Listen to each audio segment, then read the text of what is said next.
Bonjour et bienvenue dans cette vidéo qui va peut-être être un petit peu longue. Je le dis tout de suite, de toute façon vous allez sûrement le voir avec la durée qui va s'afficher. Parce que je voudrais vous parler des énergies du moment, de ce qu'on vit en ce moment, de cette année qu'on dit être une année en neuf. Donc je voudrais rentrer un petit peu plus dans le détail. On est aujourd'hui à la moitié de l'année. Au moment où est-ce que j'enregistre cette vidéo, on est vraiment au tout début du mois de juillet. Donc on est vraiment à la moitié de l'année et ça me semble, j'ai besoin, je ressens le besoin en fait de parler d'un aspect dont j'ai peu entendu parler finalement, sur les réseaux, mais qui me semble important autour de cette notion d'année en neuf. Parce que je vais m'expliquer bien sûr, une année en neuf, on parle donc, d'idéalisme. Le neuf, ça représente ça, c'est l'idéal, l'idéalisme. On parle de la concrétisation de ses objectifs. Voilà, on parle donc de réaliser des choses, voilà, c'est une consécration d'une certaine manière, mais c'est aussi une fin de cycle comme on dit, et une fin de cycle, c'est aussi un bilan. Et ce qui est intéressant en fait quand, on prend les choses, sous forme un petit peu numérologique, alors je fais pas de numérologie, mais j'ai grandi avec le Yi-King, qui est un excellent outil et que je recommande à bien des personnes. Hem, on parle, dans une année en neuf, donc c'est un ensemble finalement. Si vous prenez 1 plus 2 plus 3 plus 4 plus 5 plus 6 plus 7 plus 8 plus 9 et que vous additionnez tout ça, et ben à la fin, ça vous donne résultat 45. 45, si on prend le 4 et qu'on l'additionne au 5, ça fait 9. Il n'y a qu'avec ce chiffre qu'on a ce type de résultat. OK? Donc, vous additionnez l'ensemble, vous avez un 9 au final. C'est donc une complétude et ça me semble important de parler de ça aujourd'hui dans cette vidéo, en ce milieu d'année, pardon, parce que, c'est pas seulement une année en neuf. Si on parle d'être dans une année en neuf, alors il le faut aussi, selon moi, parler qu'on est aussi dans une année en un, en 2, en 3, en 4, en 5, en 6, en 7, en 8 et en 9. Voilà, donc c'est une année effectivement de bilan d'une certaine manière, parce que quand on termine un cycle, on fait aussi un bilan par rapport au cycle qu'on vient de traverser. Et c'est ça aussi qui nous permet quelque part en faisant ce bilan, de passer à autre chose, de voir qu'est-ce qu'on a fait, qu'est-ce qu'on a donc réalisé, qu'est-ce qui reste à réaliser, quel axe d'amélioration on peut trouver au travers de tout ça, comment est-ce qu'on peut justement s'aider soi, tout simplement. Donc c'est intéressant aussi de l'aborder, selon moi en tout cas, sous cet angle-là, d'aller voir justement donc en un, bah, quel est mon rapport à mon individualité, l'unité, comment est-ce que on pourrait dire comment est-ce que je vis avec moi-même, pour être très terre à terre, mais aussi, mon rapport à mes facultés, mon rapport à moi, le rapport au un, à l'individu que je suis, OK? Qui est indivisible au tout, qui n'est séparé donc finalement de rien, mais qui est uni à tout. Donc, c'est selon moi intéressant d'aller creuser, OK, autour de ça. C'est ce que je vous recommande de faire. Vous pouvez également donc ensuite penser au rapport de 2. Donc 2, c'est la dualité. Donc, comment est-ce que je vis cette dualité? Quel rapport j'ai avec ça? Comment est-ce que finalement, je me place dans ma vie au travers de cette notion de dualité? Donc c'est aussi quelque chose de très intéressant. On parle donc du miroir, pourquoi pas, avec, son environnement, comment est-ce qu'on va se reconnaître au travers de ce qu'on expérimente. Donc c'est assez, pertinent, il me semble. Ça peut être bien aussi de faire le bilan en prenant ça en compte. En 3, donc on a la notion de créativité, heu, voir quel créateur on est, hein. Qu'est-ce que vous avez créé durant ce cycle? Et comment est-ce que vous avez changé d'énergie? Comment est-ce que vous avez exprimé votre créativité? Comment est-ce qu'elle s'exprime maintenant? Comment est-ce qu'elle s'exprimait avant? Peut-être même vous pouvez replonger dans votre mémoire, aller réfléchir, tiens, dans l'année en 3 qui précède, dans ce cycle justement de 9 ans, pendant l'année en 3, on était en quelle année? Et puis, comment est-ce que je me sentais? Comment est-ce que je vivais le truc? qu'est-ce que j'ai créé, dans quelle énergie est-ce que j'étais, comment est-ce que j'ai évolué au fil du temps. Voilà, ça peut être intéressant d'aller voir aussi ce genre de choses, le rapport à la créativité, parce que nous sommes des créateurs, nous créons l'intégralité de notre expérience. C'est important de le prendre en compte, hein. Donc, voilà un petit point aussi qui peut être intéressant d'aller observer. Ensuite, donc, on a le 4. Le 4, c'est la stabilité, les 4 pieds d'une table, les 4 pieds d'une chaise, même s'il y en a qui font des pieds à 3 chaises, chacun son point de vue. Moi, je parle de la stabilité, de ce symbolisme, ok? Le chiffre 4, c'est vraiment la stabilité, donc on pourrait même parler d'ancrage, pourquoi pas? Qu'est-ce que ça vous évoque? Quel rapport vous avez à ça? Comment est-ce qu'on est stable dans sa vie? Est-ce que je me sens stable dans ma vie? Est-ce que je me sens posé, bien en place? Ou alors est-ce qu'il y a des choses qui sont un petit peu bancales? Qu'est-ce qui est un peu bancal? Pourquoi? Comment est-ce que ça me résonne? À quoi est-ce que ça me renvoie? Qu'est-ce que je pourrais faire justement pour améliorer les choses? Une année en neuf, c'est aussi intéressant pour faire un bilan vis-à-vis de ça également. Heu, Sans se juger bien sûr, toujours avec humilité et indulgence, bien sûr, et amour avant tout. C'est le maître mot. Ensuite, on est donc en 5. En 5, c'est l'homme, c'est le juste milieu. Donc on pourrait parler de l'incarnation. Comment est-ce que je me situe dans mon incarnation? Comment est-ce que je me place? Comment est-ce que je m'incarne dans ma vie? Comment est-ce que donc je vis mon incarnation? Comment est-ce que je m'investis dans ma vie, dans mon corps, dans mon être, dans mon expression? Donc c'est intéressant aussi, pourquoi pas d'aller faire le point vis-à-vis de ça, voilà, sur cette évolution au fil de ce cycle. Et puis, donc également au cours de cette année, comment est-ce que vous vous sentez? Peut-être qu'aujourd'hui, vous vous sentez vraiment plus en place que l'an précédent et encore avant, dans votre incarnation. Peut-être qu'aujourd'hui, vous vous sentez peut-être un petit peu plus à côté de vos pompes. Donc ça peut être intéressant d'aller voir, tout ça et de comprendre, voilà, les rouages et puis de voir quel réglage vous pourriez faire vis-à-vis de ça. Ensuite, on a donc le 6. Le 6, c'est la responsabilité. Je vous mets juste un mot-clé, hein, voilà, on parle de stabilité, là je parle de responsabilité. Heu, Après vous pouvez faire des recherches si vous voulez autour du 1, du 2, et cetera, bien sûr. Tout ce qui peut vous être utile et vous aider à vous transcender, à vous transformer, allez-y, prenez-le tout simplement, profitez-en un maximum. C'est bon pour vous donc foncez quoi. Donc le 6, c'est donc la responsabilité.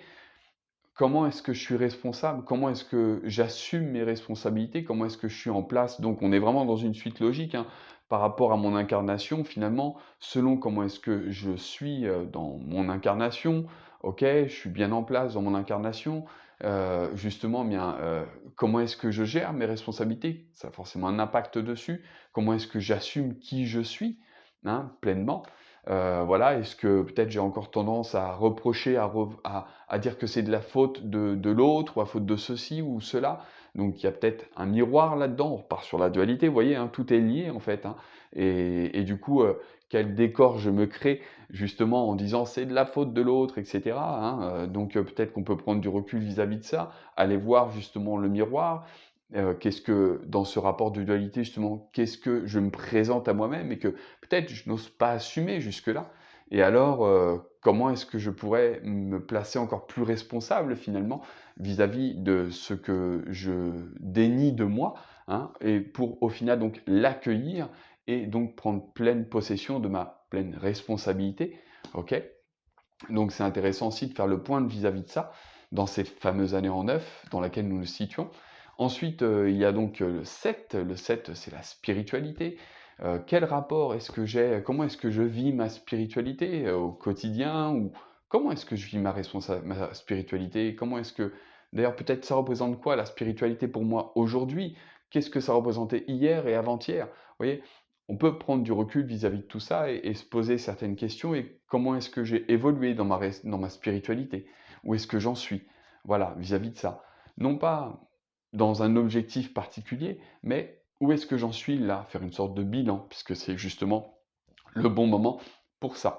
En plus, ça tombe bien, on parle de spiritualité, donc le 7 et on est au mois de juillet, 7. OK? Bon, ça peut aussi, être intéressant d'aller réfléchir à tout ça, les liens qu'il peut y avoir au travers de tout ça. Je vous laisse réfléchir sur ce point, de votre côté si vous en avez envie.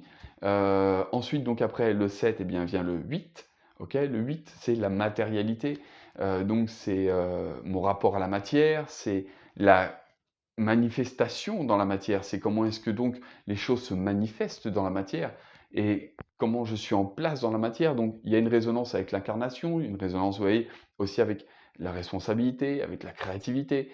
Tout est lié, tout est rattaché, évidemment. Donc, voyez un petit peu plus ce rapport, pourquoi pas faire un bilan avec cette matérialité. Comment les choses se matérialisent dans votre vie? Qu'est-ce qui se matérialise dans votre vie? Aussi, hein, ça renvoie aux 2 avec la dualité justement et pourquoi pas cette notion de miroir. OK, allez voir qu'est-ce qui se présente à vous. Quel est ce décor en fait dans lequel est-ce que vous évoluez, qui est finalement votre création, parce qu'il n'est que le fruit de votre perception. Donc, en fait, c'est donc bien vous qui le créez. Pourquoi est-ce que je crée ça? Pourquoi est-ce que je manifeste ces choses-là? Ça peut être intéressant donc de faire le point vis-à-vis de ce de cet élément-là également. Et puis donc, l'idéalisme qui est, où est-ce que j'en suis dans mes rêves, dans mes objectifs de vie? Finalement, est-ce que je suis en train de vivre pleinement, ce que j'ai envie? Ou est-ce qu'il me manque des choses, j'ose pas trop? Ou bon, c'est à vous d'y mettre vos mots, c'est à vous d'éclairer les choses comme, vous le sentez. Mais voilà, c'est intéressant aussi d'aller faire le point aussi vis-à-vis de cette notion de neuf, d'idéalisme, parce que ça fait aussi partie de ce tout, même si d'autant plus, j'ai envie de dire, vu que nous sommes dans une année en neuf, donc c'est vraiment un bilan dans le bilan, si je puis dire, voilà. Comme vous pouvez peut-être le constater en écoutant cette vidéo, tout est lié, hein, du 1 jusqu'au 9, c'est vraiment un ensemble de choses qui résonnent les uns avec les autres, qui sont intimement liés, si je puis dire. C'est fantastique d'ailleurs d'aller juste regarder cette simplicité, cette petite chaîne de 1 à 9, finalement tout ce que ça peut représenter, tout ce que ça peut renvoyer vis-à-vis de sa propre vie, de sa propre expérience, sa propre existence. Donc je vous invite à prendre un temps de pause, parce que cette année en neuf, justement 2025, invite vraiment à ça également. Donc et pour réaliser des choses, il faut aussi des fois savoir prendre du recul, voir où est-ce qu'on en est, OK? Se poser et puis quand on prend ce recul, quand on voit où est-ce qu'on en est, qu'on fait le point vis-à-vis de ces différentes parts, finalement, de ces différents chiffres, OK? Pour rester simple dans la communication, Hem, eh bien, ça permet après aussi de mieux comprendre peut-être, où est-ce qu'on en est, comment est-ce qu'on fonctionne aujourd'hui, qu'est-ce qu'on se souvenir aussi, où est-ce qu'on en était avant, où est-ce qu'on en est maintenant, faire le lien. Ah, la transformation, observer cette transformation, comment est-ce que j'ai évolué? Et peut-être ça aussi, ça peut être intéressant pour se rassurer, se dire: «Waouh, c'est vrai que j'ai parcouru quand même un sacré chemin et au cours de ces 9 années et quelle belle aventure, quelle belle aventure». Voilà, je me suis éveillé à plein de choses, c'est fantastique et ça peut donner du courage. Ça peut donner plein de belles choses, venir donner plein de ressources finalement qui permettent après, quand on se retourne sur le bilan global pour l'année 2025 et qu'on est dans le développement finalement, la création, l'atteinte de ces objectifs, de vivre son idéal, eh bien alors peut-être que ça peut venir justement débloquer des choses, faire le petit coup de pied, le petit coup de pouce en plus dont on avait besoin pour, passer à l'action un petit peu plus, aller un peu plus loin et réaliser un peu plus les choses et se rapprocher donc un peu plus de son idéal, heu, de vie. Voilà, tout simplement. Bon, j'espère que cette, vidéo, vous parle, que c'est clair, que ça a du sens pour vous. Vous pouvez me poser des questions en commentaire, bien sûr, si c'est pas clair, et puis soit je referai une vidéo pour expliquer plus en détail, répondre à votre question, ou alors sinon j'y répondrai par écrit tout simplement. En tout cas, je ferai au mieux pour vous apporter plus de clarté vis-à-vis de ça, parce que je sais que c'est peut-être pas forcément évident pour tout le monde de comprendre cette notion, mais voilà, la méditation peut vraiment aider à ça, à y voir plus clair, ok, se poser sur cette notion de 1, 2, 3, 4, 5, 6, 7, 8, 9. OK. Ça peut être intéressant. Alors il y a le 0 aussi que certains prennent en compte, mais bon, on va juste rester du 1 au 9, c'est déjà pas mal. On va pas se compliquer la tâche, OK? Autant faire au plus simple, c'est déjà pas mal et pour certaines personnes d'ailleurs le plus simple, parfois c'est peut-être même des fois le plus compliqué. Donc bon, OK, on va rester, tranquille vis-à-vis de ça. Je vous laisse donc sur ces quelques mots, me poser vos questions en commentaire si vous avez. Je vous souhaite une belle introspection, une belle réflexion vis-à-vis de tout ça. Je vous encourage vraiment à prendre ce recul pour faire ce bilan. On est dans la deuxième partie de l'année. Peut-être, sûrement même, vous avez déjà développé des choses. Il y a sûrement plein de choses qui ont bougé dans votre vie parce que euh, il se passe énormément de choses cette année, hein. Il y a beaucoup, les énergies nous bousculent énormément. Voilà, il y a plein de choses qui sont en mouvement, qui se passent. C'est parfois même éreintant, parfois fatigant, lourd, difficile à encaisser. Ma femme disait l'autre jour, cette année, j'ai l'impression qu'on n'a pas de moment de répit, quoi. Voilà, on est sans cesse chahuté, sans cesse poussé en permanence à s'ouvrir, à aller encore plus en profondeur dans son être, dans sa lumière, dans son expression pure, si je puis dire. Donc, c'est pas toujours évident, effectivement. Alors, il y a des gens qui peuvent vous accompagner hein, pour ça, hein, c'est leur métier. Hein, hello, j'en fais partie, ok. Petite parenthèse, bon. Mais voilà, c'est pas toujours évident, donc c'est parfois pas mal. Ok, on est au milieu de l'année, se poser, et puis tiens, je vais faire un petit bilan, là, prendre du recul, ok, sur toutes ces notions de 1, 2, 3, etc. Le Yiking, pour moi, est un excellent outil vis-à-vis de ça. La numérologie est un excellent outil vis-à-vis de ça. Donc, vous pouvez faire des recherches sur la symbolique du 1, du 2, etc. C'est ce que je vous invite vraiment à faire pour que ça vous parle, prendre du recul vis-à-vis de ça. Voilà, et faire des liens entre vos expériences. Réfléchissez, on était en année 8 l'année précédente, et puis 7, et puis 6, et puis 5. Donc peut-être plongez un petit peu dans votre mémoire, dans vos souvenirs aussi, allez voir comment est-ce que vous aviez vécu ces années en relation avec ce chiffre, en 8, qu'est-ce que j'ai vécu, en 7, en 6, dans quelle énergie j'étais, qu'est-ce qui s'est passé comme moment clé dans cette année, dans ma vie. Peu importe qu'on y mette le mot c'était dégueulasse ou c'était fantastique, on n'est pas dans la notion de jugement, donc de catégoriser les choses, on est dans une notion de observer. Donc prendre du recul, c'est se poser en tant qu'observateur et juste simplement observer. Donc il n'y a pas de jugement. On s'en fout que c'était bien, c'était souffrant, c'était pas souffrant, c'était... Non, on observe simplement. Prendre du recul, c'est ça. Et en observant simplement, on peut voir les choses sous plus de couleurs, plus d'aspects. Et alors, ce qu'on pouvait à l'époque, quand on l'a vécu, voir ça comme quelque chose de terriblement difficile ou alors de terriblement jouissif, eh bien, d'extraordinairement jouissif plutôt, eh bien, avec le recul, en fait, on peut voir plusieurs facettes finalement dans une même expérience qui est très enrichissant justement parce que c'est là qu'on peut prendre conscience de nouvelles choses et s'ouvrir à de nouvelles ressources finalement intérieures. Voilà, et ça, c'est super quand on a des objectifs, quand on est en train de développer des choses, bah, c'est génial d'avoir de nouvelles ressources parce que on a des nouveaux leviers qui nous permettent de faire des bonds en avant considérables par moment. Voilà. Bon, j'espère donc que cette vidéo est claire. Du coup, j'ai rajouté un petit peu d'informations, c'est pas grave, c'est cadeau. Voilà, prenez ce que vous voulez, vous en faites ce que vous voulez, bien évidemment. Vous êtes libre. Donc, comme j'ai dit, si vous avez des questions, vous pouvez les mettre en commentaire. C'est avec plaisir que j'y répondrai. Si vous voulez prendre rendez-vous avec moi pour un accompagnement, c'est très simple. Vous avez donc mon numéro de téléphone qui va apparaître quelque part dans la description de cette vidéo, peu importe sur quel réseau vous me suivez, bien évidemment. Et puis voilà, je crois que j'ai tout dit. Bien sûr, partagez, likez, ça c'est super cool parce que quand vous likez et que vous partagez, en fait, bah, ça donne plus d'importance finalement à ce que je vous propose ici, à ce que je vous présente ici au niveau de l'algorithme, dans les réseaux sociaux, etc. Du coup, il le propose à plus de personnes. Et en fait, plus il y a de personnes qui peuvent le voir et peut-être potentiellement, plus il y a de personnes qui peuvent être aidées par ce message. Voilà. Et puis ceux que ça intéresse pas, bah, ils regarderont pas tout simplement. Voilà. Bon, j'espère que c'est clair. Je vous remercie infiniment d'avoir regardé cette vidéo jusqu'à maintenant. On est près des 20 minutes. Donc merci pour votre attention, merci pour votre écoute. Merci pour vous, pour vivre votre vie et prendre soin de vous, parce que vous êtes essentiel à vous-même. Voilà, comme j'aime le dire en fin de vidéo, prenez soin de vous pour de vrai. Vous le méritez amplement. Voilà, vous n'êtes pas rare, vous êtes unique. Bon, je vous laisse. Ciao.